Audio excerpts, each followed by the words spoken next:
In a 5, 4, 3, 2, 1. Welcome back to the Between the Frames podcast. We're here with a special guest. Yeah, special guest. Holy fuck, who the fuck are you boys? Who are you? It's been a while. It's been a hot minute. You're not even a guest. You also run this podcast with us. Somehow. You've just been MIA haven't for been the past. exiled yet. I have been. Podcast. Yeah. I've been gone. Been Disappeared. Where have you been? Walkabout. Why? Nah, as you know, I've been in America and I've been snowboarding and now I'm back. That's pretty much it. How was that?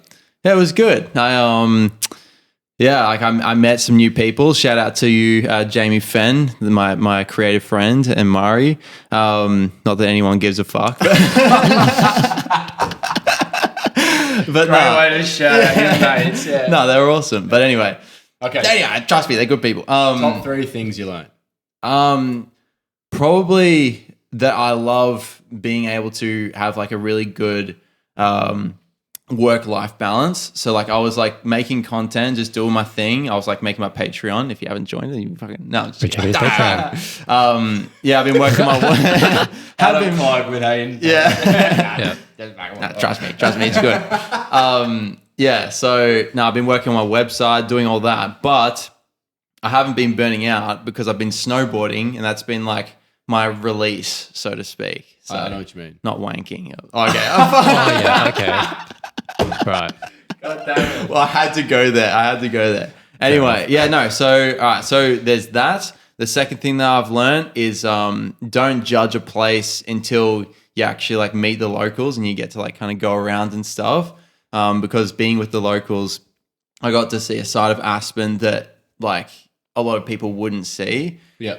The third thing would be like I have found that I really appreciate being home in Melbourne when I'm traveling. I really appreciate being there, but then coming back to Melbourne, I'm like, holy crap, it's so nice to be back. So back in your home. Yeah, back in your home. You know, like the whole area, you speak the language, you know. You speak the language, yeah. Not like you don't speak the language in America. I know, but like you're not around Aussies. Yeah, it's the same if you're American and you come here and yeah, you it's go back true. and like everyone just sounds like you, right? Yeah. And the thing is, like, nothing against the American accent, but when I came back here, I'm like, oh my God, it's so nice to hear an Aussie accent. Like, I feel like I'm at home. Yeah, like, even after I finished my travels in Europe and just getting on the plane and hearing other Aussies and stuff. And it'd be the same for Faye, like my missus. Like, just, you know, hearing Dutch people is the equivalent of that, you know? Like everyone likes to feel like they're at home. Yeah, home is your safety. Yeah, it's my safe haven. Safe haven. Yeah. But what about you guys? So I have caught up with you guys a bit. I'll be lying if I said that I haven't seen you guys. The first thing we do is just host a podcast. Yeah, we just do a podcast straight away. So what's it been like? How was Japan, first off? Yeah, that's true. You just came back from Japan. Yeah, I just got back from Japan. Yeah. I shot the snow up in Sapporo, which is something I've wanted to do for a long time. And then I also shot in the rain in Tokyo before I had to leave. And so I ticked off like 2 massive things I really wanted to do. Because last time we were in Japan, I was really hoping it would rain in Tokyo, but we didn't get any. So that's something I really wanted to do. How was the snow? The like snow shooting that? was just unreal, man. Like, I think, you know, recently I've thought about what I actually like doing as a photographer and as a creative, and like shooting in really harsh conditions is just something I am really attracted to. I'm just what are harsh conditions for you? like Daylight? Snow, daylight. It's like the day. I'll avoid shooting in the day. Like just broad daylight. Mike's a vampire. Yeah, Just legit. I am. avoids Look it. at my skin. Yeah, legit. I literally am a vampire. Yeah. No melanoma for me, boys. Anyway, it's Aussie jokes. Yeah, Aussie jokes. That's how we get away with it. Yeah, just cancer jokes casually. Oh my God. We do have really strong sun here. Like, It's fucked. I think if you're European or American or pretty much from anywhere else around the world, like we don't get the ads that we do here, like all the sunblock and sunscreen ads and sun ads and stuff. Yeah, like seriously, it is very dangerous. So that's why I don't go outside. Yeah, Unless it's nighttime. But yeah, like really like thunderstorming, like stormy like rain. extreme conditions. Like extreme rain is like probably my favorite. Like I remember shooting in Brisbane and it was like literally a tropical thunderstorm where it's like raining so hard that it turns into fog. Like, Yeah. You know, Oh, like yeah. that, how Yeah. how Moody. brutal. Yeah. Like that's probably one of my favorites. Plus, like, pretty heavy snow, which I got in New York and Japan. And That's what sick. else? Yeah, probably Yeah. not windy conditions though. I think the wind is what really makes it unattractive. Yeah, 'Cause the for wind sure. Just, like, is pretty ugly. And if you're filming a video, it sucks because of the audio quality. Yeah. What's interesting though, like I learned this, and Jamie, my friend, shout out to you, Jamie, again. He actually taught me that like the snow actually acts as like a sound dampener. So like it's almost Right. that's like true. having like carpet like in your room. It dampens the sound. So that's why like if you're filming outside or even just speaking outside, like it's very quiet. Like so it True. sounds It really is- nice. It is quiet when it's Like it's really I did notice that. peaceful. Yeah, so it like absorbs noise. That's just what Jamie said. I don't know if that's like bullshit. No, but well, No, does it sort makes of- sense. It does sort of make Yeah. more sense. Yeah, Because snow is very porous. It's just like fluffy. define you know? porous. Porous. Has a lot of holes in it. Oh, okay, yeah, Oh, there you go. okay, yeah. It's got a lot of pores. Yeah, exactly. It's Don't got make a lot of joke pores. about that. Don't make a joke about don't that. make- How can we make a dirty joke about we're that? not I taking don't a know. joke. Yeah, any just further. don't. We're just not let's- going We're there. not going there. This is between the frames, not between the holes. Between who's? Oh, okay, I'm not going to Yeah, go there. We're only 1 minute into the podcast. Let's not get too raunchy. That's Yeah. like for the end, for like the true listeners, and then we get Yeah. all The that, like, exclusive super content cat. on my Patreon. No, Yeah. Or you could also join our OnlyFans. OnlyFans at limonfan.com.org. .org.gov.au. What about you, Limon? What's been happening with you? Me, what's been happening? I mean, like I've spoken about it briefly on the podcast before, but I mean, I've spoken to you about it as well, just in general Enlighten me. conversation. But like, you know, I've just been looking for jobs for like the engineering shit. So at the moment, I've been looking at CAD jobs. So like computer aided design. I've applied for a few places. I'm just waiting to hear back. And in the meantime, just taking some photos and just like we went on a photo shoot yesterday. That was good fun. How Bit did it feel stressful. doing a photo? Because you haven't been doing too many No, photo shoots. I haven't really. How did it feel like working with the model? Like It was good. Granted, like we only had 2 hours to work with her, and I had this whole thing planned out where I wanted to film a short video plus take the photos as well. And I think I planned a little bit too much in those 2 hours because you did pretty well though. Like yeah, you had a full-on shot list saying like, go Yeah. do this, and it's like only 2 hours. yeah, like granted, we got all the shots that we needed, and I'm like editing together. I'm like, I'm finding bits and pieces that like I'm gonna have to compromise in some areas, which is fine. But I do have majority of the shots that I need. Like, Yeah. So I'm surprised I was able to get all that out, plus Yeah. photos as well in that 2 hour thing. But it's just one of those things where like it's not fun to be rushed. Yeah. You Yeah. don't want to rush the process. Like But yes, you can sometimes have things pressure planned creates out. diamonds though. That is true. That is true. Or it crumbles you into a bloody cookie crumble. it just crumbles and just Cookie fall apart. crumble. It falls apart. Yeah, just go- legit. Thanos snapped. Yeah, spit me water. Spit your water. You don't like Mike. You don't like shooting models as much, do you? You're more like I cars did and- actually shoot one in Japan. I'm not that confident shooting portraits. Yeah. I find like, directing and stuff, or I just find like with cars, it's just sort of like, just know what I'm doing. Yeah. So I just, you stick to that. yeah, I just sort of stick to that. But when it comes to portraits and models, I feel like I can only take like safe photos, and I'm I the don't same, know how to get yeah. like, It's hard. it's hard to get like a bit more creative with it and like try and, I don't know, like, yeah, it just doesn't click in my head. I don't know what it is. It's To be just fair, like, you know what's interesting? Like the first video where I met you and you, like Marie, like she came along and like you were shooting her and like and she was posing and stuff and you were just like, oh yeah, just like tilt your head like this and all that. And this was the first time that I'd been around anyone that's actually ever done that. Right. So like I have a little bit of experience and Yeah, I could yeah, do a portrait photo shoot, but then like I was saying just when we started the podcast just then, like I really like focusing on things that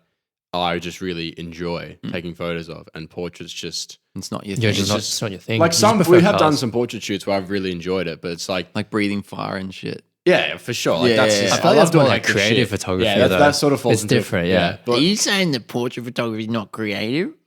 It can be creative, but it's more just like, I mean, like fire breathing is the subject, Yeah, not yeah, you, yeah. like the person doing the fire breathing, if that makes sense. it's fucking fire breathing, bro. Yeah. You don't need to analyze it. Australian audience. No, This is like Fucking us hell. trying to get cancelled. Like, Yeah. How many episodes? 30th episode of us trying to get cancelled. that's all right. Yeah. It's all right. Yeah, for sure. But anyway, so yeah, directing models, it is difficult. I personally enjoy it. Do you enjoy it? I find the art form difficult, but that's why I like it though, because like there's almost an infinite amount of possibilities you can do with a model, like in terms of the way you pose them, the lighting, the place that you're in, and also like the props that you have with the model as well. And sorry, that just leads to a whole bunch of different combinations, and like the possibilities are endless in terms of model photography or like portrait photography. Have you And that's what ever, makes it hard. like both of you, have you like had any situations with that that's just been like really awkward? Like, can you think of any? Because I'm trying to think of some myself. Like, I mean, I have taken I feel like photos there's moments. I've taken photos of people that aren't actually models, but they're just trying to sell their product, right? And they're like, let's say a person's trying to sell a T-shirt, they want photos of that, and because like it's their personal brand, they're wearing a T-shirt and they're getting their photos taken, and so I'll take those photos for them. And obviously, since they're not models, they don't actually know how to pose or like. My first instinct is just tell them to act natural, but that doesn't work. It actually does the opposite almost. Because they're like, oh, what do I do to act natural? It's just, what's up with these lights? I don't know. Anyway, Morse code. Yeah. please help. Interstellar. No, Interstellar was the thing, but also The Korean Parasite. movie, Parasite. Parasite at the end, he's like doing Morse code with the lights. Yeah. Anyway, sorry. Anyway. No one would actually understand unless you're watching on YouTube. YouTube. Yeah. The lights were flickering. Anyway. Yeah.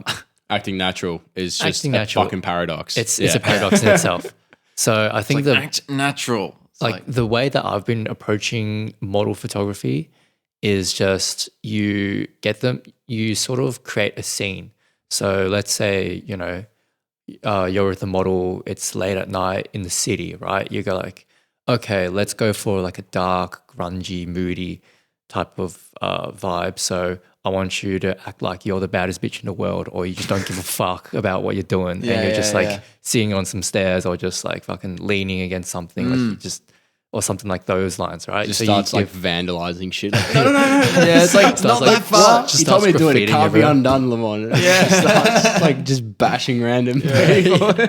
Method acting. That would actually be just some like great photos, honestly. If you think about it, it would be fucking, smacking someone in the chrome dome. But you know how those Punch mouth photography. Teeth knocked. Impact on mouth photography. but like those photos taken like during like the war and shit, like how like visceral those moments are. Yeah. Because they're Oh so my raw God, and it's real. insane. Yeah, Yeah, that is like- insane. Like act like even just like forget about composition and aesthetic. Just capturing that alone is like fucking intense. Yeah. And you look at that photo, you're like, wow, that is insane. Yeah. So that's why, like I said, if someone's fucking having a punch on, Yeah. guess. it could be a cool I mean- photo. Just saying. I guess. Yeah. I guess. But like, I think I had told you guys about this, but you know how like the other day I was filming a video and it was to do with like AI. Like, I was like, okay, I wrote into Chat GPT. Is that GPT? Yeah. Like, tell me like what are the best photos in the world according to AI? And it obviously it can't come up with that, but it did come up with like, here are the most famous photos in the world. And most of them were actually like war photos. So like there was like this film shot of this guy who actually was getting shot. And like he was actually like mid like falling down, and it was captured on film. Like, That's crazy. which is like insane, because obviously like, as you know, like film is like it's one shot and then like you have to crank the whole thing again. You can't just like spray and pray kind of thing. Like, Yeah. so, and and even just thinking about some of them, like I actually can't, like I didn't want to look at them because it was like so like heavy, some of the scenes. But like that to me is like when you know a photo, like obviously there's like heaps of stuff that come into it. But for me, a good photo is something that like makes you feel something, like, and it makes you be like, even if it's like a dope car shot, for example, and you're like, because you're invested in cars. Yeah. So like you look at a dope car shot and you're like, holy shit, like this is amazing. Like the fact that you can have that response to a photo, I think that's what makes a photo a good one. That's what you want to aim for. Yeah. That's sort of what's going in my head when I try to like take a photo. It's like, what is like just going to be the best composition, trying to match the car, thinking about like the car, maybe the paint, the style of car it is, what ages, is it a new car, an old car sort of thing. Like, is it a utility vehicle? Is it a sports car? And like trying to match the car with the location and then obviously getting the right condition as well. So like even just shooting like an old vintage car, like if you got like an old Aston Martin and shot it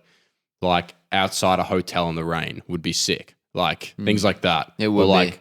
getting a 4x4 to go through like a 4x4 trail in the mud or something like that, like in brutal conditions again. Like I think mixing, like as a photographer, mixing two styles of photography together is a great way to capture like really awesome styles of photos. Like even shooting a model in the rain, like just adding the element of something like, you know, rain, snow, or something like that. It adds to the atmosphere. Fog even definitely. is definitely a super underrated condition to shoot in. It just Fog is a lot of creates fun. Fog just creates the best photos. Like it literally doesn't matter what you're shooting.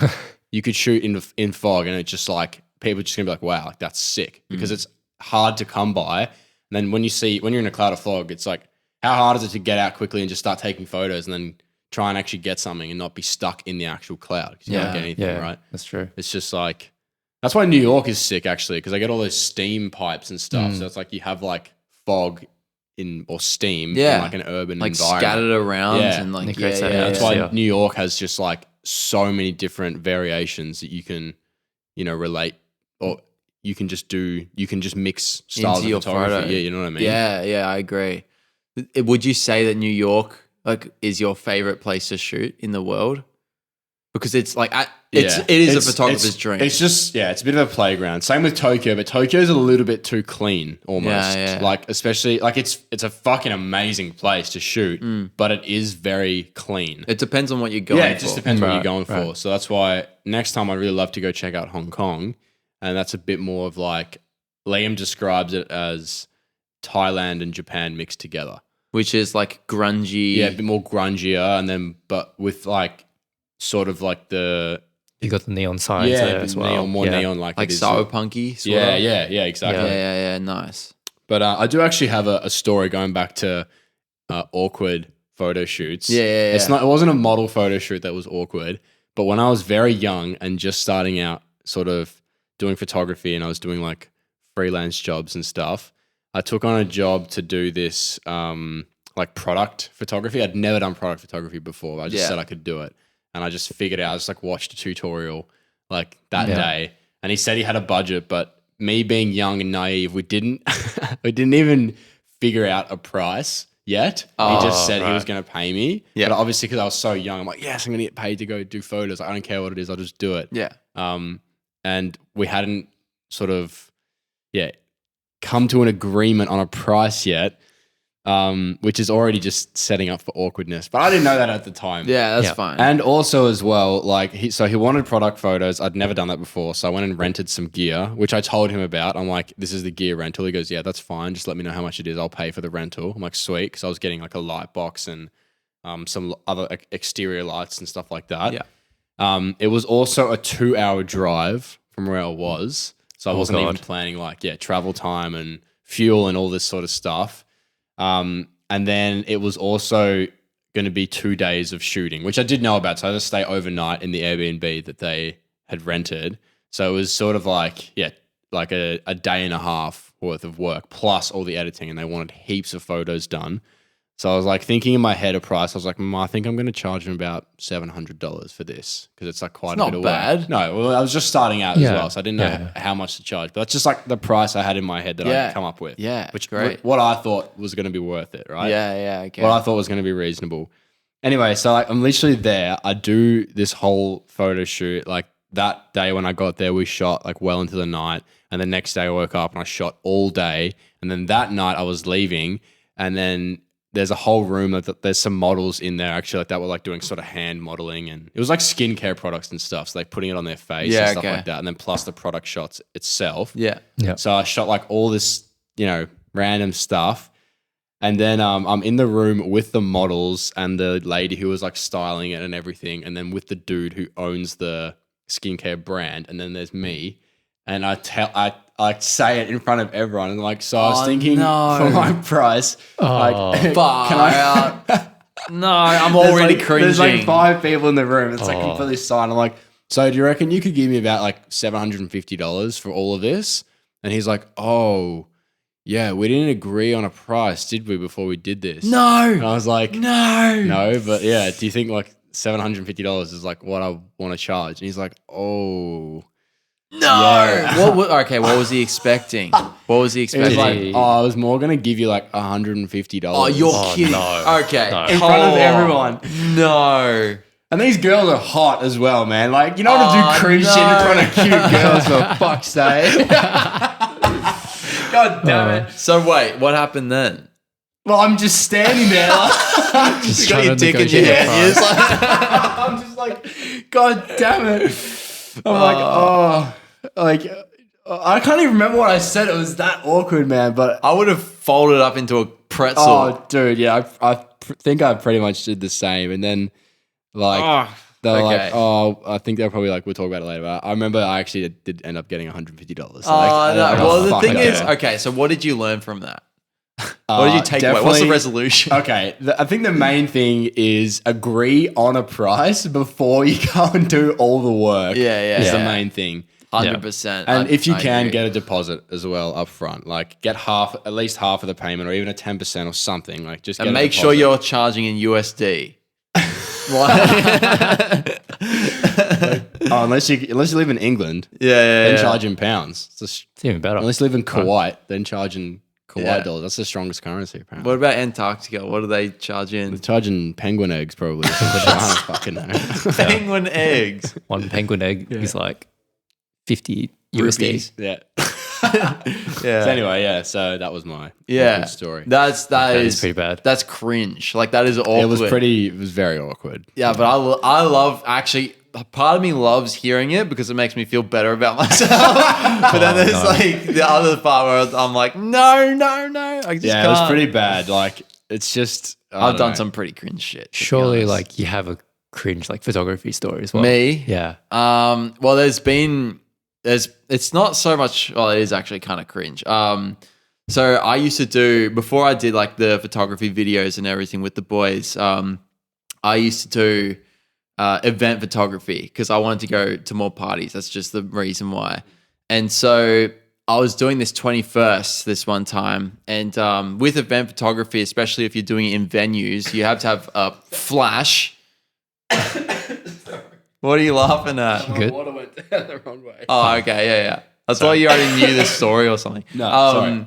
No, yeah. So with event photography, like you have to have a flash, like because otherwise, yeah, you know what I mean. Yeah. So I got everyone in the party all together because they said that they wanted to do a group photo, and so I was like, okay, yep. Like bunched everyone in. There's probably about 150 people Holy that I've shit. like just like gotten together for this one photo. I go to take the photo, and the flash is out of battery. Oh, that's awkward. And so like I'm just there. Everyone's like just like, oh fuck's sake, I just don't want to like be here. You know those group photos where it's like, oh, like Yeah, let's yeah. just get it over and done with. And so I've got my dick in my hands, and I'm just like, okay, like what am I gonna do? Do I have to pretend like I got the shot, or do I actually have to do something about it? So I ended up being like, guys, can you just wait here for 5 minutes? And I just ran out. And I went down to like the local servo, aka service station, and I got some new batteries, raced back, and by the time I got back, like they were all bloody dispersed again. of So course. I'm like, yeah, like they're gonna stay in the same position.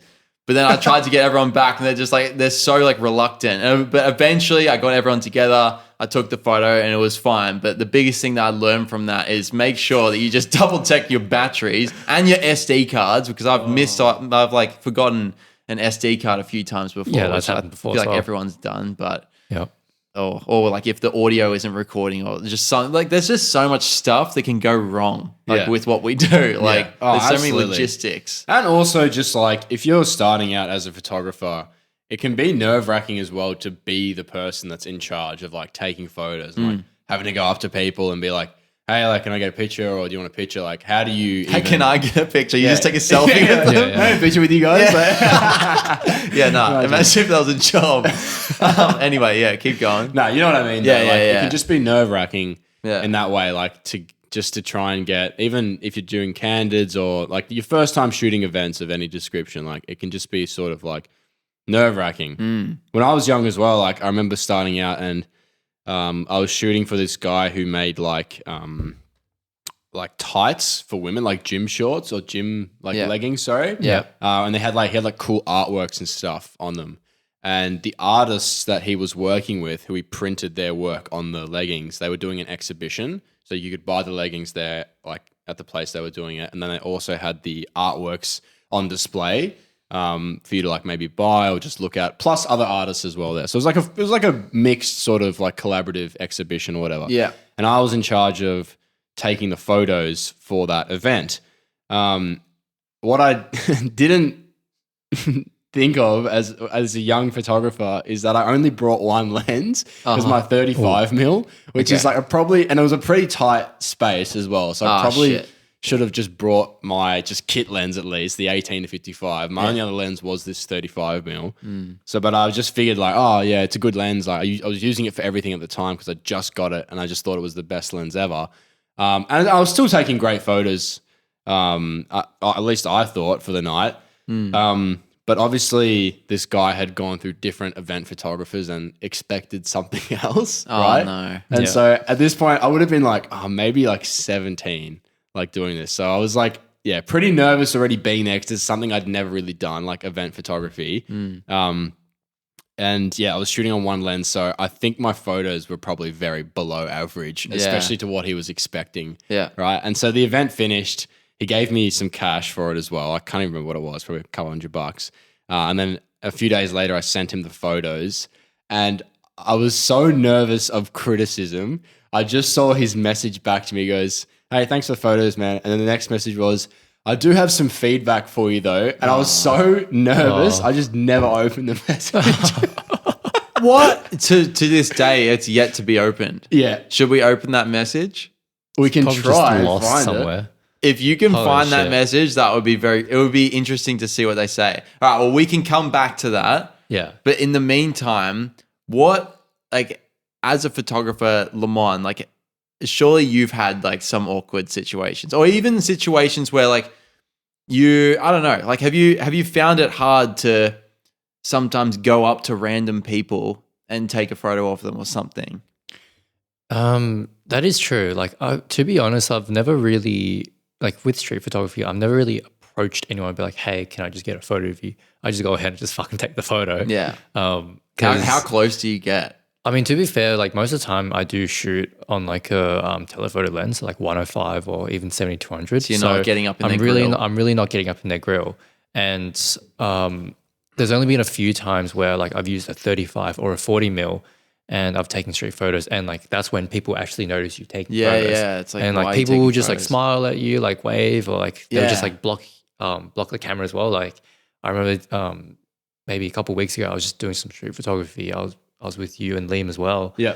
Just on a 35 mil, and I went to go just take photos of like this store. It was like a Asian grocery store, and then I was like, oh, the framing of the guy who works there is pretty cool, so I'll just go take a photo. And he just puts his hand up in front of me, so it's like no photo, and I'm like, and I was like, oh, too late. I've already pressed the button. I'm like, fuck, okay, well, I'm not gonna delete it. I'm just gonna walk away. Yeah. I was just checking the photo as well. I'm like, it's a fucking cool photo. Yeah. It was actually really nice. But So, the thing is, even like when people do stuff like that, like no photo or any of that, it's not that uncomfortable. Like it's like oh, like you get rejected, but like yeah, I think our idea of rejection is like we painted it out to be worse than what it actually is. Because like when you get rejected, like you would know this, Mike, like even with your videos, like get rejected, like when you go up to them and stuff, it's not like especially when you have your first rejection, that's like the worst one. But then you get in on this like role of like just getting rejected and you just don't really care. Well, I think if you look at it from the other way, where you just go out and try to get rejected as many times as you can, instead of looking at the other way, like I'm going to try and like not get rejected, because that's obviously like just the default way our brains are set to like try and get it the way that you know, Yeah. the way that you intended to get it. Like you want the best outcome. Yeah. So when you look at it from the other perspective, like when I've gone out and filmed videos of like photographing random strangers or something, in my head before I start, I'm like, all right, I'm going to try and get rejected 10 times. 'Cause A, it's fucking good content. Yeah, and it B, is good content. It's good for just your patience muscle. Yeah, You know what I mean? yeah. And once you have that perspective, at least for me, like it helps just sort of settle the nerves a bit because you're trying to do the thing you're avoiding. And I think that if you're surrounding yourself with people that absolutely G you up to do that as well, like if you're around friends that could be like, oh, go up to them and they like egg you on kind of thing. That can actually, that kind of peer pressure, I think like to an extent is actually a good thing because it pushes you to go like outside your comfort zone in some ways. Good. What would you guys give, like what advice would you guys give to people? Because I got a message from this guy like literally just a few hours ago, and a lot of people like send me these kind of messages, which is like, what advice would you give to someone who wants to do street photography and wants to take photos of people but is too scared? Yeah. Take photos of people. Yeah. I think for me, street photography is not to be seen. For me, like the street photos I try to take is to photograph like candid, like everyday sort of life and interesting characters or whatever. And the whole goal for me is to not be seen. Like they can see me after, but you need to see your shot before you see your shot in that sort of sense. Like you can maybe see someone interesting that you want to photograph, or you see a nice backdrop and you think it's going to work. So you get yourself into position and you got to try and like shoot it before they notice you're even there or whatever. So there's like a certain stealth to it, which is what I find fun about it. But then there's the other side of it where if there is someone interesting and maybe you want to talk to that person and get to know them a bit and just see what their sort of story is and just take a photo of that. And I think it's just comes down to a practice. No, I was you, going to say, you just like at some point doing street photography, you're going to come across someone who doesn't want their photo taken, who may have even thought that you were taking their photo that you weren't even looking at. You may have not even noticed that person. They've still come up to you and been like, no photos, or you've tried with someone and they've just straight up rejected you. So I think it's something that is inevitable with street photography. You're going to face rejection at some point. So better just get it now over or and never, done with. you know. And then once you start to get in the hang of, no one's gonna hurt you, no one's gonna assault you, and if they do, you got a court case now. Exactly. Sue them and you actually get money out of it, so it's all good. That's your actually business all good. proposal. Yeah. So this is business financial tips with Between the Frames. You take it to Shark Tank. Shark Tank. Shard Tank. Oh my god. Aussie joke. Yeah, I was eating. Yeah, that is true. It's just like, I mean, if you want to break it down to something a little bit easier that you can just start doing now, if you have access to a telephoto lens, you can just start off doing that, because that's probably the easiest way of doing street photography without getting noticed, because you are more than likely further away from your subject, right, taking a photo.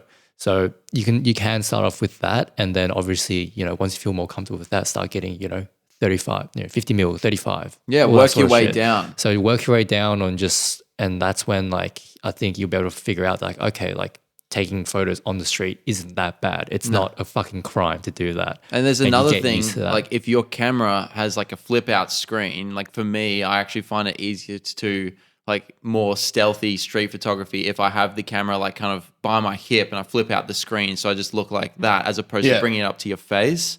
Yeah. And you can get a different angle that way. That's but true. There's also like, and this is a more general life kind of thing that I'm actually speaking to myself when I say this, but like even doing things as weird as it sounds, as eating healthy can really affect like your ability to do stuff like that. Because if you're anxious, a lot of the times it comes down to like what's in your gut.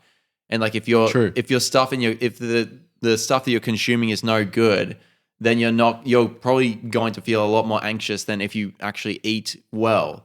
So if you eat well, you'll have more confidence. But that's just a lifestyle choice. But just like simple things like that, like I don't know. I know it's not photography related, but that like will help you I think all across. Like across every creative, doesn't matter what you're doing. I mean, even for a good businessman should be eating healthy and exercising. I think that's just like some rules to life. Like you are going to exercise at least 3 times a week for the rest of your life. That's just what you should be doing. Like, even if it's for a walk or something, like that's definitely going to help you. Yeah. But yeah, like in terms of actually like then doing the act, of street photography and building that confidence. It just comes down to experience and then just giving it a just red hot practice. crack. But something I've noticed as well, especially shooting recently in Japan as well, me and Liam both agree that the further away from your subject, most of the time isn't as emotive. No, it's not.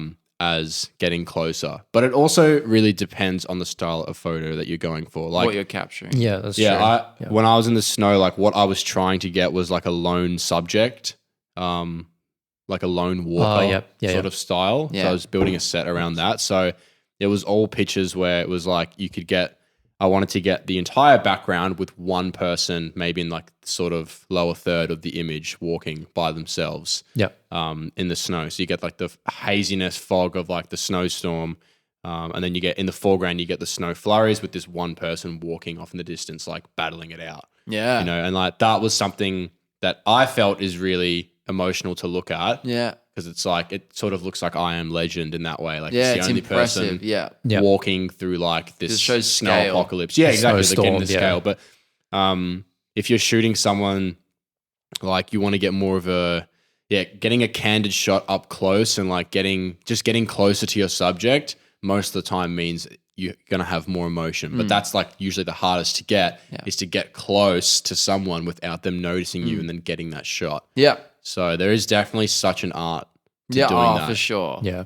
It's interesting because like I was actually thinking about this today, like, and I'm not going to get too deep about it, but like it's like I feel like everything is like energy kind of thing. And so like when you talk about like emotion, energy is like it's like stands for energy in motion. So like if you can, it's like if you're taking a photo of something where it has like a person, like maybe they're, I don't know, performing an act, or like they're looking directly down the barrel of the lens, or like maybe they're just, I don't know, it just looks like they're like giving off some kind of energy, and you can capture that in a photo. Yeah. You can actually feel that kind of energy when you're like looking at the photo kind of thing. So I think that if you're able to kind of, it's like a transaction like of energy. So like you take a photo and like you have like a person like doing something cool, like some movement or whatever, and then the viewer views that photo and they're like, they feel something from that. Like that means that you've like sort of like put your kind of like energy or the person's energy into their face. Does that make sense? You've successfully sort of encapsulated and yeah. captured that That's energy, what I mean. and Yeah. it's been reflected by the person who's viewing it. So Yeah. their They're emotions or their experiencing energy that. is experiencing that. And I think that is ultimately, in my opinion, that's just what's going on here. It's like everything is just a transaction of like back and forth energy. Like, now I'm not going to get like super deep on that, but you know what I mean? It's a such an cool interesting concept. outlook, Yeah. How it works. Yeah, for sure. I just had a not completely different topic, but Go. I had an idea. Yeah. Just going back to street photography. Yeah. Just if Grounding you're not, it. Yeah, grounding Yeah. it. It's like if you're not confident, maybe we could do a bit of an experiment. You know how there's like, it's like an old joke where like two kids would like, one kid would get on like the other kid's shoulders or whatever, and they'd wear a big coat. Oh, God. Pretend to be an adult. An adult, right? Oh, no. What if we did that? We got a massive trench coat, right? Somehow. I don't even know where we'd get it. Probably Amazon, maybe. Yeah. And then one of you boys got on my shoulders, Yeah. right? And I was actually shooting through the little cloak hole. Oh, bro. So people aren't looking at me; they're looking up at one of you boys on my shoulders, and we'd be like what, like 4 meters tall, 4 meters. Yeah. Oh, my like 3.5 God. meters tall. They'd be looking up at you, and then I'd just be snapping shots, and everyone would look like it's just. It's like candid them just looking up like, oh, what is Yeah, that? yeah. All the photos just that way they're just not upwards. looking at me taking the photos, because how are they going to notice? Yeah. You're How going to are be they that gonna notice stealthy. me? Yeah. Oh, that's so funny. We're going to do it. I'm going to Yeah. force you guys to do it. Okay. There was the ghillie suit idea, right? Oh, yeah. I had a ghillie suit idea I wanted to do here with we go. Liam. So me and Liam both dress up in ghillie suits, and we just basically chase each other around the city and just do commando rolls and shit, like with 7200 lenses. Like we wrap them in green camo and stuff like that. Oh, my God. And just like try and run around the city and just do We that. should do it. Call Well, of you Duty guys photography. should definitely do it. Yeah. That'd be so funny. I saw a photo like of like, you guys know Kyle Nutt? Nutt, I don't know. His last name is Nutt. Yes.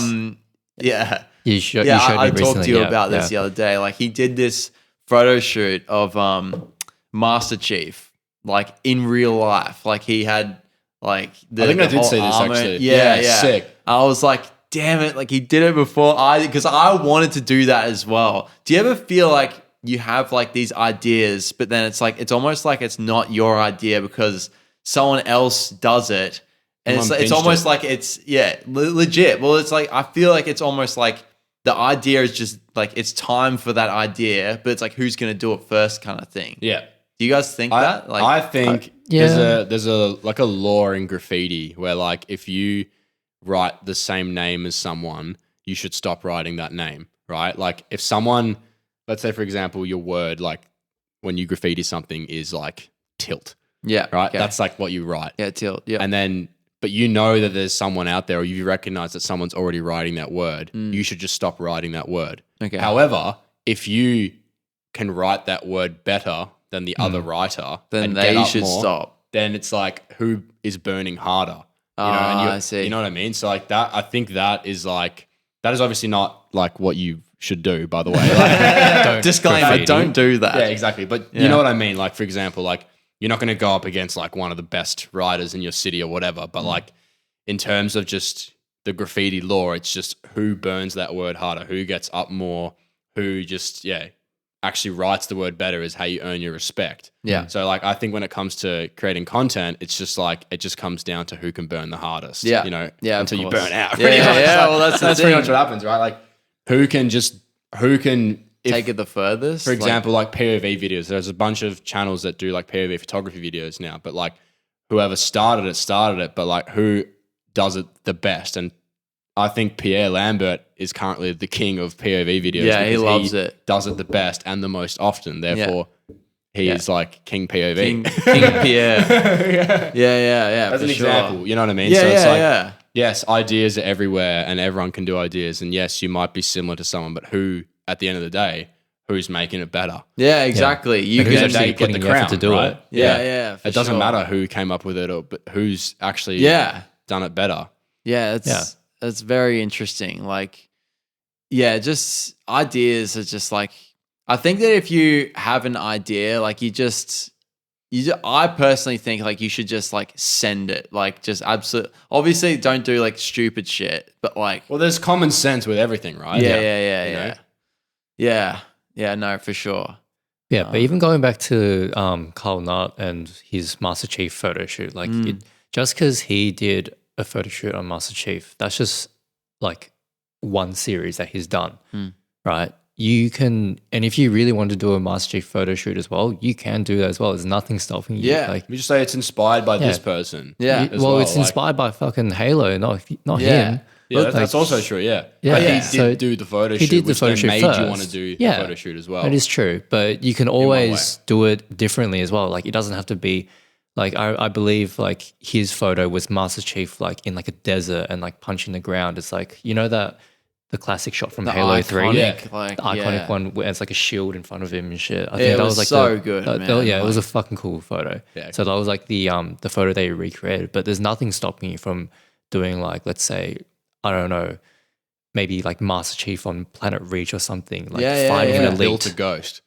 Yeah. Oh Yeah. my god, dude. If we Did did like see, unlimited that's budget, that would be great. like when we get like a really good budget, then we can talk about that. I would be great. so down. But like imagine like an actual working ghost. It actually can hover. Yeah. That would be sick. That Texas. Yeah. would be cool.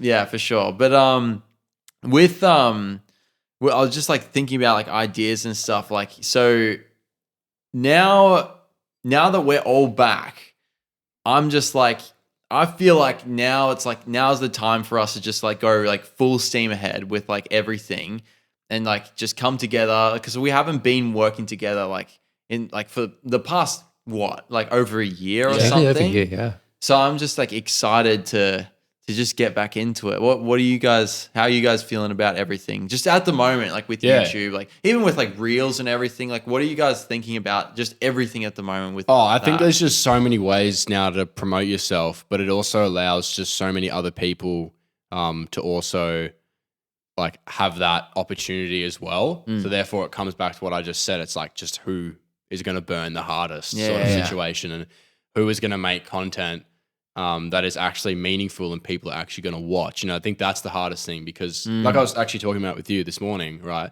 It's like everyone is on TikTok and everyone wants to be TikTok famous or whatever, which also makes at the same time no one TikTok famous, because It's just like not everyone can be in the limelight. Yeah. You have to do something that's unique and different, but it's like, for it to be sustainable. yeah, right. But it's like, how do you find that now? Because it feels like almost everything has been done. Yeah. That's why it's nice we've come back together. And I'm keen to make content all together, because not many people are making content all together with their friends. It's very like me, and not looking at like other like a people group that they can create with and collaborate with. I agree. I think that it's important to be independent and be able to sufficiently like do your own thing. Absolutely, yeah. But then it just makes your content and your experience so much better when you have other like-minded people like you guys like coming together. Yeah. And then we can like really make something sick, like photo battles or like the stuff that you just can't do by yourself. Yeah. Because you can't do everything by yourself. And you're competing against people. And I don't like to like think of like YouTube and all of that as a competition. No, of course not. But it does, like, to an extent, there's definitely a balance of like, okay, this is competition, but they're also our like comrades, so to speak. Like we do want to work together. We just work in the same industry. Yeah, of course. Yeah. But what do you guys think about, because I know that you guys have like spoken about reels and everything, and like you guys have said like in the past, you guys have been like, fuck reels. Like I it's like it's literally screwing up photography. What do you guys think about it like now, today? Well, I think, my mindset has changed a little bit to the point where it's like, okay, well, Instagram is literally like not going to push your photos to anyone unless the people that already follow you. Apparently they're changing that though. Yeah, Apparently apparently, but they're just, you know what I mean? Like you just... Yeah. Proof's in the pudding, man. Like, come on. Like, what you see is what you get on Instagram now. The reels what you are see is addictive fucking and- reels. yeah, You know what I people mean? So love it's it. like you're pretty much forced to make them in one way. And I've tried to adapt in a way that I find that is the most fun, because you don't want to be doing something that you resent to do. So it's like, for me, it's just been finding a way to make a reel that I've also enjoyed making, but not also like just making something completely random and stupid that I hate. Yeah. You know what I mean? And also being able to still put my work into that. So yeah, there's certain ways that I've managed to sort of do that. And I've made other videos of talking about that, like just posting a photo as a reel, which has actually done surprisingly well. Yeah. Or just doing like a simple before and after or something like that. But I think, and me and Liam were speaking about this as well on our Japan trip. It just all comes down to mindset, right? It's like, if you say to yourself that reels are bad and you hate them, then that's what you're going to think. Yeah. But your brain and you have the ability to change that, because you can just start saying something else, and then you'll start to believe that in one way or another. I know it sort of sounds a bit stupid because it's so obvious. It's not. Yeah, but it's it is literally, yeah. if you say like, oh, I'm not going to be able to do anything because I'm a lazy piece of shit, that's what you're going to think. Yeah, that's your reality. That's what, exactly. What you think is what you end up making yourself. And we all have the ability to do whatever we want. Yeah. Like, it's your brain. Yeah. You know, it's your brain that comes up with these ideas and makes this mindset. Yeah. So it really just comes down to how far do you want to push yourself. Yeah. But I think like just having better choice of words to yourself and being a bit more kind to yourself on those things is definitely important. Like, instead of saying like, I hate reels, that's a very strong way to put something. It's like, I don't like the way that they've sort of made the app and what they've done to my poor app, my Instagram. My poor app. But like, I think instead of just like sitting there and just being basically a lazy piece of shit and just hating on it, rather than stop just bitching try about to it. adapt. But like, Adapt. Yeah. But I definitely did enjoy talking absolute shit about it and taking the absolute mickey about it, because that is like satisfying to do, but it doesn't get you anywhere. It actually like makes you go backwards. Exactly. So I think there is, a certain form of just like, if you can't beat them, join them. Yeah. Which pains me to say, It's honestly. hard. Like, emotionally, it does really it's hard. pain me to say that, because I don't want to have to be making reels and then, thinking of thumbnails and making videos and also just trying to take photos. And it's just such a battle There's a lot in my head. Yeah. But it just comes down to like trying to structure your routine a bit better and I don't know, just a constant battle of figuring it out as well. I feel like And- that's what we're all doing. Yeah, exactly. Yeah. And I think the world, especially on social media and content and this whole job and everything, like it's just moving so fast forward to the point where I went and saw the doctor the other day and he was like, he was just chatting to me. He was like, oh, what do you do or whatever? And I'm like, oh, I take photos or whatever. He goes, you're not on, he's like an old doctor, whatever, right? Oh, Yeah. God. An older doctor. Yeah.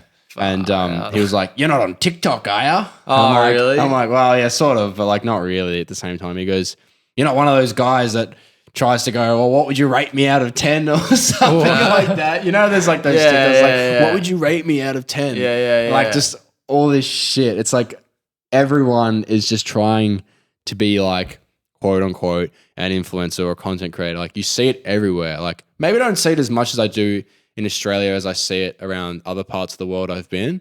But like, for example, obviously LA, I saw it everywhere. In Toronto, I saw it everywhere. Even in Netherlands, I saw it everywhere. In London, I saw it everywhere. Just like people running around filming themselves doing whatever, which is like, I think it's great. I mean, it's harmless. Yeah. But it's also like, it's like, I don't know. It's just weird. It's just weird. It's like, a weird It is a time. weird thing to look at and see like watch two guys shop in the shopping center in the Netherlands where I saw them do this and then like walk back like 10 times to refilm their TikTok of them shopping. It was just a weird thing And to then see. I remember like they just started dancing to the Barbie song. Yeah, which is like, it it's is just- funny. it's just- Like, it's I will funny. It's admit, just it like, was wait, fucking what? funny It's just to weird. watch. And it's like, I'm Yeah. definitely glad I'm not doing that. But it's great to see. But you guys- each to their own. Like, yeah, legit. Yeah. But like, I don't know. It's just like this constant. And I mean, when you look at it, it's like, what are they actually doing it for? They're doing it for views, likes, attention, which arguably, what do we do it for as well? Well, at the You know what I same mean? time, Like, like you don't know. Like they might actually be really passionate about what they do. Of But course. That's not true, all yeah. of them, but No. like, yeah, you know what I mean. Like, But it does leave that open Yeah. to like, I don't know. It's just like the constant uprise of TikTok has made people really want to, you know, just go out and make content, which is great. But it's like, it is just questionable sometimes when you see people just doing all this random shit on the streets. yeah, And it's just like, what is going on? Like, I swear 2019 was great. And then we hit COVID. And then all of a sudden everyone's dancing TikTok on the yeah, street. we were It's all like- going Yeah, crazy. actually, yeah. And I don't know. I'm just interested to see if this hangs around for a lot longer or if it dies off like Vine. Yeah, Like, what is the go? And I think these companies that are running them know that this is something that's so addictive for people to do it. And like, you know, just people love seeing their stuff online get a fuckload of engagement and likes and comments and views and whatever it is. yeah. Well, it And makes you that's- feel important. yeah, it makes you feel important and it just gives you like the ultimate dopamine Yeah. release because Yeah. everyone wants to feel like, It's like, oh my appreciated. god, I'm famous. Yeah, Oh my in God. that way, Like, right?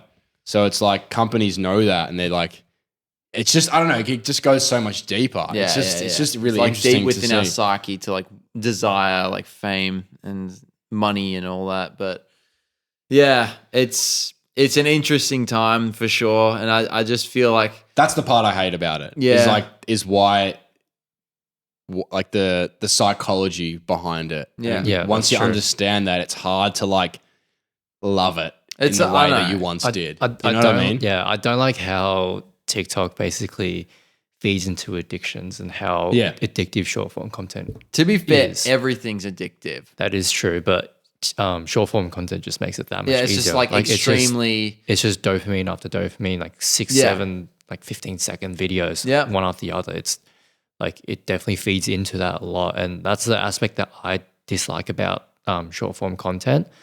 But in terms of making it, like I'm fine with making my own stuff, like having fun with it. Like I don't mind doing that, but it's just when people start creating shit just for like that attention, just for the likes and views and comments, and it gets very it gets into the psyche of things. Which Yeah, is, for I sure. think gets very messy, and Yeah, It's well, not I mean, exactly which what I is a want to bit of a perpetuate. contradiction for us to say as well, because there's definitely things we've done on YouTube which we know would just Of get a course, certain of reaction, so that's why we would do it. And Yeah. like, I'm not And you even have going to to do hide that. that and denying it because it's just part of the job description. But Yeah. it's just like, it's just a very, more or less like the overarching point I'm trying to make is that it's an extremely interesting time because this is all happening and it feels like everyone is trying to get Yeah. their 15 minutes of fame in that sense. Yeah. Right. So it's like just seeing that across the streets And it's like, oh, I thought what I was doing was unique and different. And it's just not anymore. You know what I mean? And that's what I was really drawn to it in the first place of like back in 2017 or 2016 when I first started making content, it was like definitely a really niche, interesting thing to do. And that's what really drawed me to doing it, like going online and showing like my artwork and stuff and growing socials that way. But now it's just like it's very much dense. just like, there's just a lot of people in the industry. It's a very saturated industry of everyone. So it's like, trying to be someone. How do you rise above the noise? That's the real question. I think like, all the noise, if you were to like draw on a piece of paper, like a scribble to like the right, and that's where all the noise is, and it's a big scribble, like takes up half the page to the right. Yeah. I think where you need to be is a little dot across to the left. But how do you do that? Well, I mean, you have to look at like trends and what's happening and what people are doing and just, I don't know, come up with some sort of overarching. I'm actually in the process of trying to do this. It's like I'm in the process of trying to make content that I like as well, with the other battle of like actually making things that resonate with me and something that I personally enjoy making and doing that I find fun and something that actually is going to be received well with an online community that you've grown.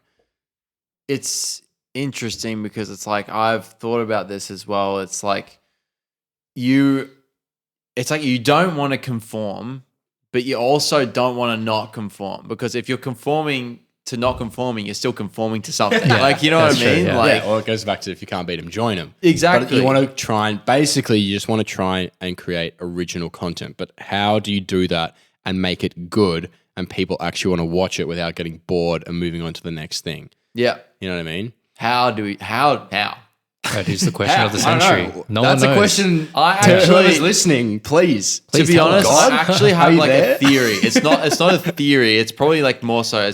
I think it's pretty simple in that, like, because like currently, like as you guys know, like I'm getting off medication and stuff, and as I'm getting off of it, I'm just feeling better and better every day. And the better I feel, the less I'm giving a fuck. And because I'm not giving a fuck so much, I'm more detached from outcomes. So I'm starting to like play with like different ideas and stuff and like not care so much about whether it's like the most amazing idea or whatever. So what I'm trying to say is like, it's almost like the better you feel, the more detached you'll be from ideas. Therefore, you'll be able to come up with better ones because you won't be trying so hard. Yeah. Does that make sense? Yes. Yeah. So like, but like, how do you feel better? And that's where I like comes back to like what I said before, like eat well, exercise, surround yourself with good people, try to have balance in your life. And when I say balance, I mean like balance it with like opposites. Like if you're working too much, then socialize, like do the opposite thing to work. Do you know what I mean? Yeah. So like try and live the best lifestyle you can, as hard as that is, because that's super difficult. That's what we're all obviously trying to do. But we all just like slip into like doing like easy things, which like make it harder. But at the same time, it's hard because it's like you don't want to miss out on easy things, because sometimes it's nice to eat like chocolate every now and then. Yeah. So it's like there's no answer. You can't win. That is the exact answer. Yeah. I think you just have to fucking go about life and just like, there's nothing to figure out. Just fucking do it. Absolute That's literally- full send. Yeah, It's just full send. Legit. Do your Open thing. throttle, 6 Yeah. gear. Yeah, whatever. Yeah, 6 gear. Yeah, fucking. Come on, make a car term. Make a car analogy. 1,000 RPM. That's not that much, but yes. Is that good enough? Not that's really. actually Nah. like Is that slow or? most cars idle around like 2,000 or something. So that's well, like there you go. possibly a broken car. Just let you know. Well, to be fair, when I drove manual the first time, I stalled it like probably a few times. Like That's We're- okay. we're So That's going- part of the process. yeah. I don't know. It's like that's okay. Yeah, it is okay. But like I was scared when I was driving, because like, this was Earl Davis. If you are listening to this and you remember Earl Davis, you are a real Earl OG. Davis he was a real We one. did a photo That was shoot. That's a veteran comment you've just made. If We- you've been around for that long. Yeah. Well, we did like this. I wouldn't even call it a photo shoot. We had our iPhones out. Not that the iPhone is it's an amazing camera, but we had our iPhones out and we're in the car. We were like throwing around paint powder, using like bloody boiling hot water and shit, spilling it on each other, and like with helmets and shit. I would Like, like to do that again. Yeah. We can do Why? an in-car photo shoot. In-car photo shoot. I found that a lot of fun. That was really Okay, fun. that's That a was really release. fun. That's like Yeah. you've done all of this like high quality content, and then it's like I need to release this and do just the shittest thing. content. Yeah. Yeah, just try and make the shittest content. Yeah, for sure. High quality shit content. What That's is sort of the actually- motto of my Beautiful. channel. Yeah, Yeah. perfect. What's because we were like you're uploading a video last night. It was like a POV video. Yeah. And you appropriated a title that you saw from was it a chipmunk or something, like a Yeah, I think it was a beaver. beaver, like Eating cabbage. Eating cabbage, and apparently, according to the title, it lowers your stress levels by 29% or something. Yeah. So you reappropriated that title. I fucking stole it. Yeah. I like saying reappropriated because it makes it sound better. All right, give me a break.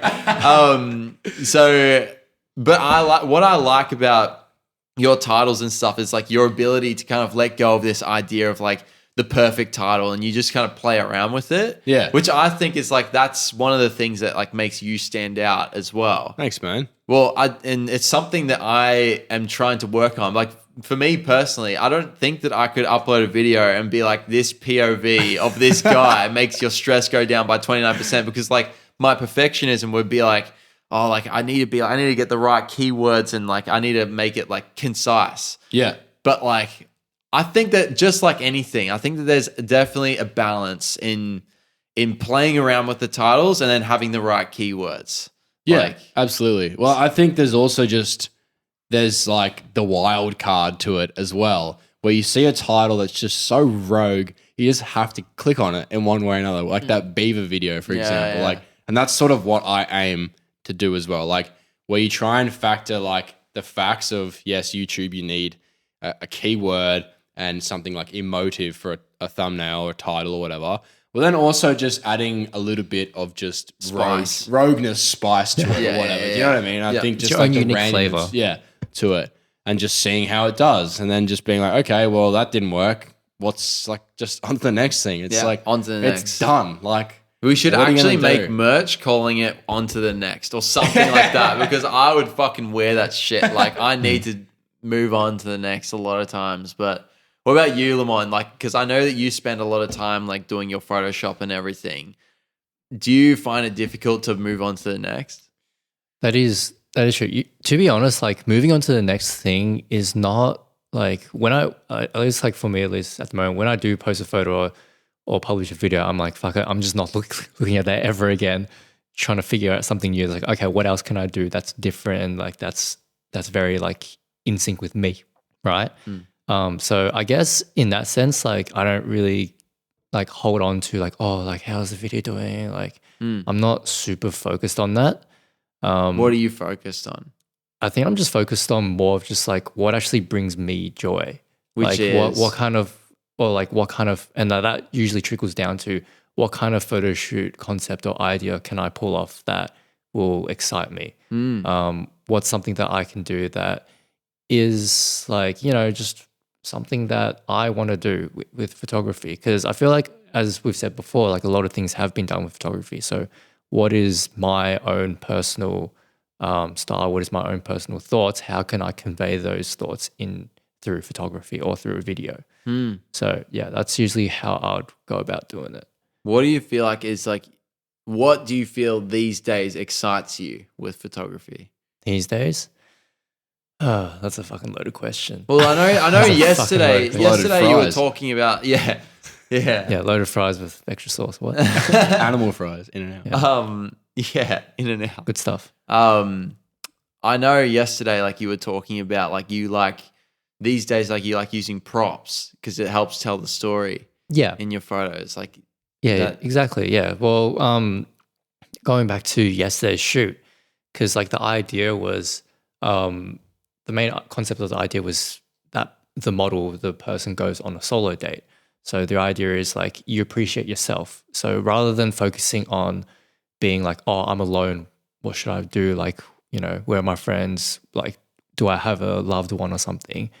It's more just the fact that just because you are alone doesn't mean you have to feel alone. Yeah, you can enjoy your own personal space. You can enjoy going out, doing the things that you like by yourself. yeah. Like it's kind of similar to like solo traveling. Like I know there's a whole aspect of like people gain a lot of understanding when they go solo traveling. So that's sort of what I was thinking in terms of like this sort of photo shoot concept. Going on a solo date. And that's why like, oh, maybe I should, grab a pair of headphones, grab a book, sit at a nice cafe, just like chill, relax and take photos of that, because that was like the basic idea of that shoot. Yeah. And that's basically what we did. Yeah. How did it turn out? Yeah. The photos were cool. I like the photos. Granted, I was a bit stressed because we only had 2 hours to work with the model, and I had to film a short film plus do the photos on top of that. That's right. You learn though. But yeah, exactly. You learn. It is what it is. Like in the future, like I just want to make sure that, because like it was a little bit unfortunate because I didn't know that the model had something to do after like 3 p.m. So the shoot starts at 1, and she needed to leave by 3. And she said she was happy to leave by 4. So I was like, okay, that's good. At least have a bit more time to work with her. Yeah. But still, just having that pressure does like it does get a little bit overwhelming, especially when you're in a city with a lot of people and you're dealing with a lot of different factors. And you've got a script and you've got things planned out, but not everything goes to plan. There's always something small that you just don't consider, and then you get to the actual shoot day and you're doing the shot. You're like, fuck, I forgot that this is like a factor that plays into the whole aspect of getting this shot. Did that happen yesterday? Yeah, definitely. Like, so there's a shot that we wanted to get right on the trams. I completely fucking forgot there are old trams and there are new trams. Like I was just fixated on this idea of like a shot that I needed to get where the model was sitting next to a window. But then I realized, fuck, we're literally in the middle of the city. I don't know why, for some reason, yesterday it was super packed as well. It was very packed. It was insanely packed. Yeah. And like the next tram that we ended up getting on was a new tram, like a modern one. And I was like, this isn't the vibe that I wanted to go for. And also because like the windows were placed wrong. Horribly wrong. I was like, I was just like, holy fuck, this is not what I wanted. So I mean, like, what would be a photo shoot without it going completely off the rails? Every single one has to go completely wrong. Exactly. But that's a part of the fun, like adapting to those situations and figuring it out. And like, okay, so if this doesn't work, then maybe let's try this instead. Yeah. So that's what I was doing on the day, and that was pretty fun to do as well. And you grow through that process. Obviously, improvising is the fastest way to grow, straight up. Like throwing yourself into the deep end and just being like, all right, this is what we planned, this is what we got, this is what we're going to try and do, and just make it up as you go. And that is what brings me the most fun as well. Like you just have like a pretty open idea of something, maybe like a goal that you sort of want to achieve, and you just go out and just try and do that. Like, what made you, like, because I know that you want to shoot motorbikes doing wheelies like very soon. What inspired you to want to do that? Like, do you just like see like videos on stories, or? I mean, who doesn't love a fucking wheelie? As in, like, what gave you the idea? Like, did you see something online or anything? Or it just popped into your head? Yeah, like, just popped in my head, and I was like, interesting. That's it. Because I like these days, like, because I've been listening to this YouTube book. It's called The YouTube Formula by Daryl Eves, and he talks about like if you want to understand YouTube or Instagram or TikTok or whatever, you have to like immerse yourself in it. Like obviously it doesn't mean like just like consume content and that's all you do. But if you want to learn about something, you have to be observing it, because learning is observation. So like if you want to, I don't know, like learn about YouTube, like watch more YouTube. And that's something that I haven't been doing. Like, and because a lot of ideas we reappropriate other things that we see online or just anywhere. Yep, absolutely. And like, like even like Pinterest or whatever. Like, and I need to do that more so I can come up with ideas. So that's why I was interested, like how you came up with the wheelies thing. Yeah, like, well, I think it's great to do research and read a book every now and again on something that you're interested in. Like, for example, what you're doing right now is great to research about like, I guess the analytics, you would say. Well, it's more so like what I want to learn about YouTube. Yeah, the analytics. You're just seeing how it sort of works. It's understanding how it works, but also like opening myself up to other creativity. Yeah, I think for me personally, like I try to stay away sometimes from like reading too much into how something works or like reading like a self-help book or whatever, because I would just prefer to learn it myself. Therefore, like, you know, you could read something like you should do this or whatever, but doesn't mean it needs to be like biblical advice. You need to follow word for word, because that's not going to work, because your life and what you do, and specifically your channels, is the same as your fingerprint. It's only yours, and it can only be yours because it is yours. You know what I mean? Like, you can read all the advice and take in as much knowledge as you possibly, the human brain at this point in time possibly can, but it doesn't necessarily mean that it's going to actually help you in reality. No. So it's like sometimes it's better just to do your own trial and error. You get to make and formulate your own opinions from there and just work with that. Yeah. And I think as well, it just takes the edge off like what you've read and then what you've done, and it hasn't gone to plan, which it won't, the way that you've read it, and then being like, no, but this is what it has to be, and it's not being this, and and then making you just unnecessarily like stressed. So I think, shooting a bike is just like, I want to shoot a bike, so I'm going to shoot a bike. Yeah. And now I'm shooting one on Sunday. And that's it. Like, there's not much more to it apart from the fact that that's something I want to do. And now we're just going to do it. And there's not much else planned except for maybe one or two locations, and an idea of how I have it in my head of how I want it to execute it. And the rest is just up to God. Up to God. Yeah, that is true. And going back to the book that you're reading, like, just because he said, oh, you know, you should be consuming so that you can create. Like, everyone's different at the end of the day. Like, you know, Mike gets his ideas just from you know, what he experiences throughout his own life. Like, I know for myself, I consume quite a lot of YouTube content, and that's where I do get my ideas in terms of like, oh, like maybe I can base it off this anime or this series that I've watched or something, right? But just because you don't consume content doesn't have to mean that it doesn't broaden your horizons in terms of being a YouTuber. Does that make sense? Like, obviously his words is his advice, but like, you don't actually have to do that if it feels like, if it goes against who you are. And if you feel like you're having to force yourself to like be like, okay, look, he said that I have to consume, so I'm going to put aside 1 hour to watch some YouTube every single day so that I can absorb creativity. Like, I feel like if you're trying to force yourself to do that, it's not what sometimes it's about. it can go in the opposite direction. Yeah, I agree. I 100% agree. What I mean though, it's not about doing it so that you can. Well, yeah, like I did say that, like I'm doing it like because I want to get ideas and everything like that. But the thing is, that's not going to come if you try to come up with ideas.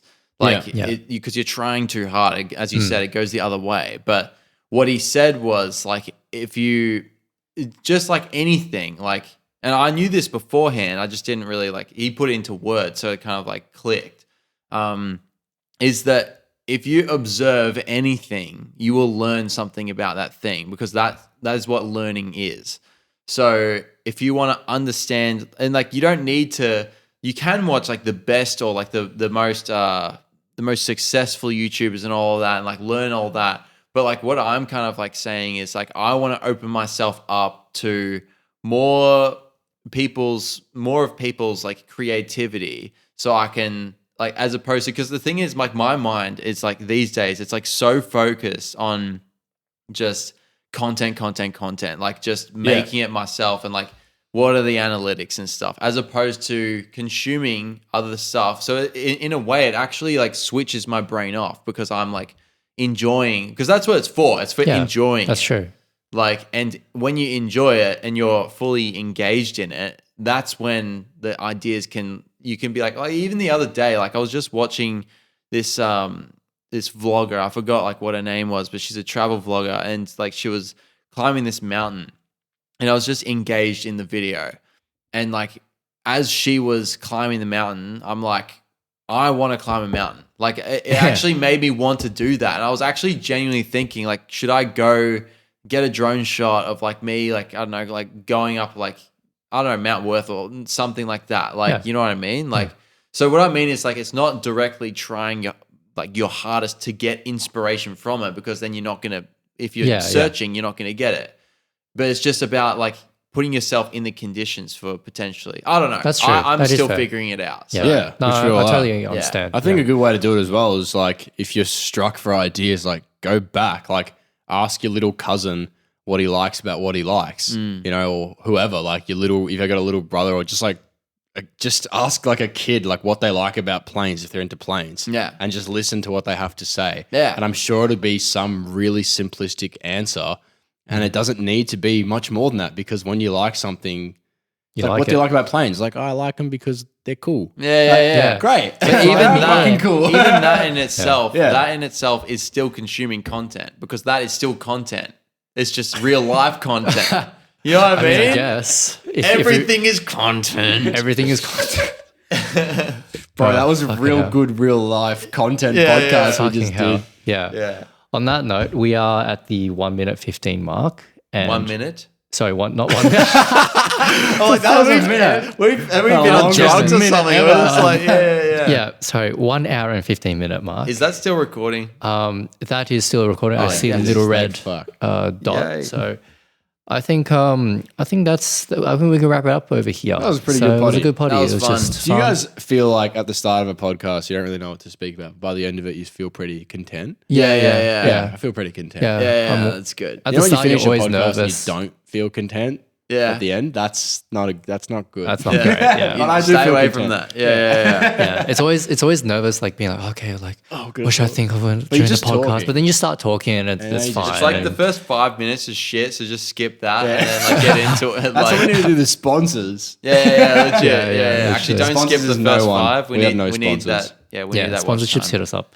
Anyway, like, comment, subscribe to us, sort of stuff. Listen to us on Spotify, Apple Podcasts. Give us 5 stars if you can. Thank you. Yeah, that's about One more it. thing. Pooh, you bastard. See you later. See ya. Bye. Oh yeah, check out my Patreon. Bye. Fuck's sake.